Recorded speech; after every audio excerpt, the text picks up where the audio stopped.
La santé fait partie intégrante de nos vies. Que ce soit pour nous, nos proches ou la population, nous parlons de la santé, nous la souhaitons, nous y veillons. La santé ne correspond pas à la simple absence de maladie. Elle fait plutôt référence à notre capacité d'agir dans notre milieu et d'accomplir des rôles dans la société. La santé est le résultat des constantes interactions entre nous et notre milieu de vie. Elle résulte d'un processus complexe entre plusieurs facteurs. Si ces facteurs sont favorables, nos chances d'être en bonne santé seront élevées. S'ils sont défavorables, ils constitueront des causes de maladies. Connaissez-vous les facteurs qui influencent la santé? Bien, moi, ce que je pense qui influence la santé, c'est l'alimentation d'abord. Ce qui nous influence, c'est la nourriture. De façon générale, oui, je pense que c'est l'alimentation. Le sport aussi, et un bon travail. Je pense que les médias influencent beaucoup la santé. La question la plus importante pour la santé, c'est le fait de l'exercice. Il existe une grande diversité de facteurs qui influencent la santé. On sait par exemple que les caractéristiques biologiques et génétiques ou encore les habitudes de vie façonnent la santé. Il en va de même pour le niveau de scolarité, le revenu et les conditions de vie. Une chose est sûre, la santé n'est pas uniquement le résultat du système de soins. Autrement dit, même les meilleurs soins de santé et services sociaux qui soient n'arriveront jamais à faire en sorte que tous les individus d'une collectivité soient en santé. À cet égard, la loi sur la santé publique québécoise est claire. Pour améliorer la santé de la population, nous devons considérer l'ensemble des facteurs qui influencent la santé. Les centres de santé et de services sociaux du Québec ont d'ailleurs comme mission de soutenir le développement de conditions de vie favorables au bien-être des résidents de leur territoire. Alors que l'on accorde généralement beaucoup d'importance aux caractéristiques individuelles, de nombreux autres facteurs sont à considérer. La majorité d'entre eux constituent des déterminants sociaux de la santé. Ce sont en fait les circonstances dans lesquelles les individus naissent, grandissent, vivent, travaillent et vieillissent. Celles-ci sont déterminées par le contexte économique, politique et social dans lequel nous vivons. Mais concrètement, comment ces déterminants sociaux agissent-ils sur la santé des populations et des individus? Monsieur Côté a 82 ans. Il vit avec sa femme et souffre de problèmes respiratoires importants. Dernièrement, ceux-ci se sont aggravés car Monsieur Côté vit de l'anxiété. Celui-ci craint de ne plus pouvoir vivre à domicile encore bien longtemps. Excusez, je tousse beaucoup, puis j'ai pas mal de misère de santé, puis je marche moins bien maintenant. Je suis capable encore d'aller à l'épicerie du coin, là. Ben, je peux pas aller dans une grosse épicerie pour faire acheter beaucoup, je suis pas capable. Alors, des fois, j'ai la voisine qui vient m'aider un petit peu, puis qui m'apporte des affaires. Mais tout ce que je peux faire, c'est d'aller à l'épicerie d'à côté, au dépanneur, là, acheter. Ma femme est malade aussi à la maison. Ça fait que quand on prend de l'âge comme ça, on est plus fragile et puis on a besoin de soins, pas seulement physiques, mais aussi qu'on prenne soin de nous, comprenez-vous? Réaliser les emplettes quotidiennes s'avère très difficile pour le couple, car l'épicerie est loin de leur domicile et le transport en commun n'est pas adapté à leurs conditions. Avec leurs ressources économiques limitées, le couple craint de ne pas pouvoir emménager dans une résidence pour aînés qui leur conviendrait. Ma fille est partie en Ontario et puis on est pris pas trop rester chez nous parce qu'on a peur d'être seul. Puis aller dans des centres qui coûtent trop cher, on n'est pas capable.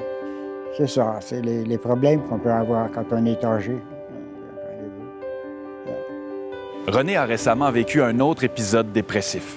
Cette fois, son état s'est rapidement détérioré suite à la perte de son emploi. En analysant les facteurs sociaux liés aux problèmes de santé de René, on réalise que celle-ci vit beaucoup de stress suite à sa récente perte d'emploi.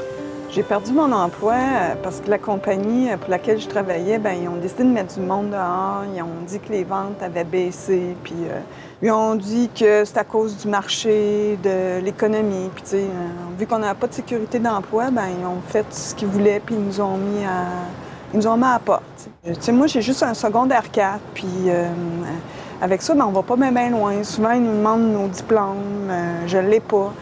Ça me décourage pas mal. Je te dirais même que ça me déprime par moments. Je vois pas le bout, là. Puisqu'elle n'est pas suivie par un médecin de famille, Renée n'a pas la chance d'avoir rapidement accès à des soins de santé et de services sociaux lorsqu'elle en a besoin. Fait que je tombe encore plus bas. puis c'est long à remonter. Puis je réussis à le faire, mais c'est tough, là. Puis j'ai plus beaucoup d'amis, j'ai pas beaucoup de monde autour de moi. On dirait que je suis comme dans un cul-de-sac, là. Nadia a immigré à Montréal depuis à peine quelques mois avec ses 2 jeunes enfants. Comme plusieurs immigrants, son parcours d'insertion n'est pas sans embûches. Comme elle est mère monoparentale, c'est un défi pour Nadia de s'occuper à la fois de ses filles, de perfectionner son français, de régler les procédures administratives liées à l'immigration et de se trouver un emploi. Non, j'ai personne ici. Je suis seule. Je trouve beaucoup de difficultés au niveau d'emploi jusqu'à maintenant. C'est pas facile.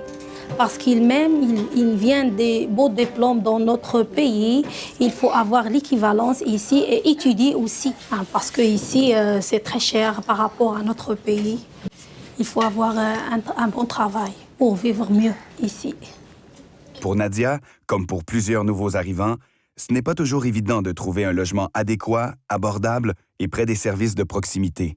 Elle sait que bien des enfants issus de familles immigrantes vivent des difficultés scolaires car ils n'ont pas eu la chance d'apprendre le français ou de socialiser avec d'autres enfants avant leur entrée à l'école. Ou encore que certains enfants se présentent en classe le ventre vide et n'arrivent pas à se concentrer sur leurs apprentissages. Je pense toujours à mes enfants. Je trouve ici que la culture, beaucoup de choses, c'est bon pour les enfants.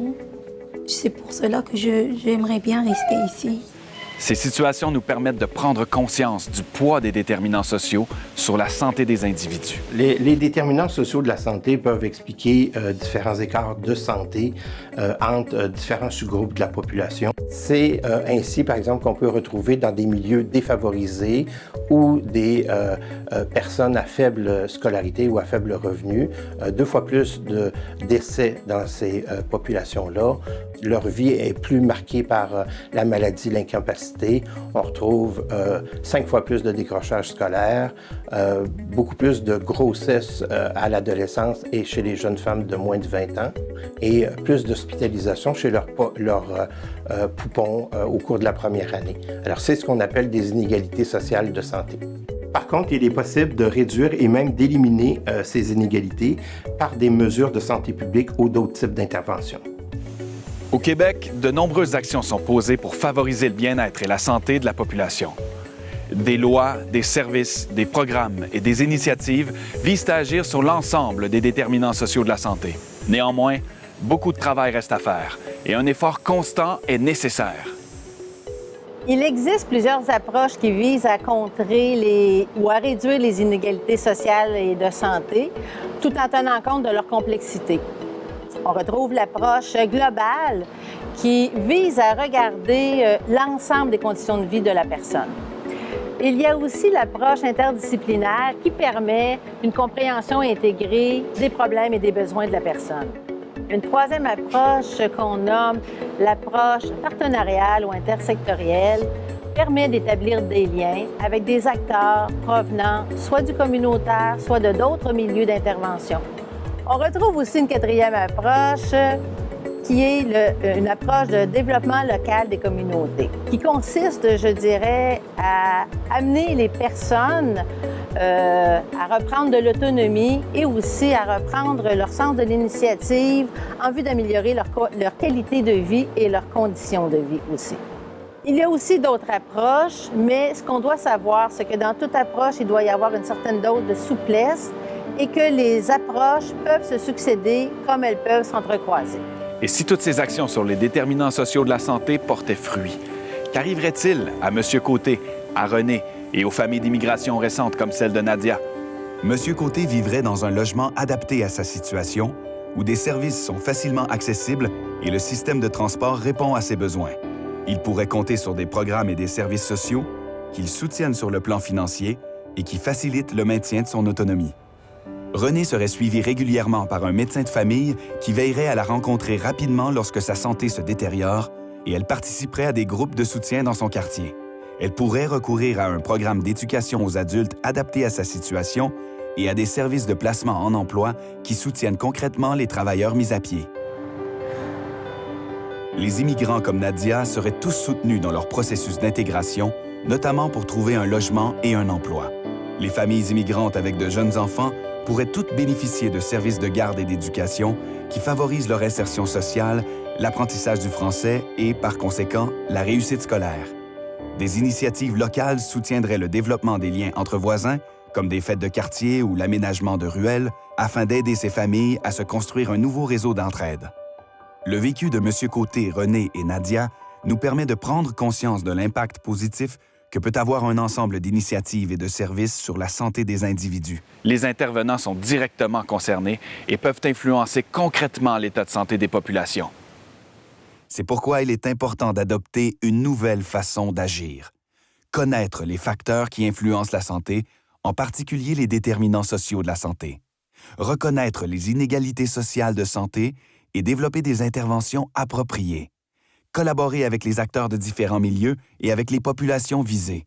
Innover par le développement de pratiques qui agissent favorablement sur les déterminants sociaux de la santé. Mais concrètement, en tant qu'intervenant ou futur intervenant, comment est-il possible d'agir sur les déterminants sociaux de la santé? Je ne sais pas ce que vous en pensez, mais on peut introduire les déterminants sociaux de la santé dans nos démarches d'évaluation, de traitement puis de suivi de la clientèle. Oui. On peut par exemple, poser des questions puis des actions sur les milieux de vie, les ressources économiques ou les réseaux sociaux aussi. Oui, on peut aussi appuyer notre pratique sur des approches qui agissent sur les déterminants de la santé, comme le travail interdisciplinaire, où on peut aussi avoir recours à une approche globale de la personne. Ouais. Mais il faut tisser des liens avec les organismes qui existent dans la communauté ou essayer de se renseigner aussi sur celles qui existent déjà. Puis avec ça, on peut référer les usagers à ces organismes-là, puis essayer de créer un lien réel avec les intervenants de ces organismes-là. Puis au quotidien, finalement, on peut faire des interventions de promotion et de prévention de la santé ou même appuyer celles qui sont déjà faites par les organismes de la communauté. Comme la cuisine collective? Oui, exactement. Ouais, et puis les projets de revitalisation de quartier, ça aussi. Moi, je pense que pour faire ça, il faut absolument se former, il faut maintenir nos connaissances à jour sur les déterminants sociaux de la santé. Je pense que c'est assez important. Les études démontrent que de nombreux déterminants sociaux sont à la source des problèmes de santé et que ceux-ci ont un impact important sur les capacités d'adaptation, d'intégration et de participation sociale des personnes. En tant qu'intervenant ou futur intervenant, agissez sur les déterminants sociaux de la santé.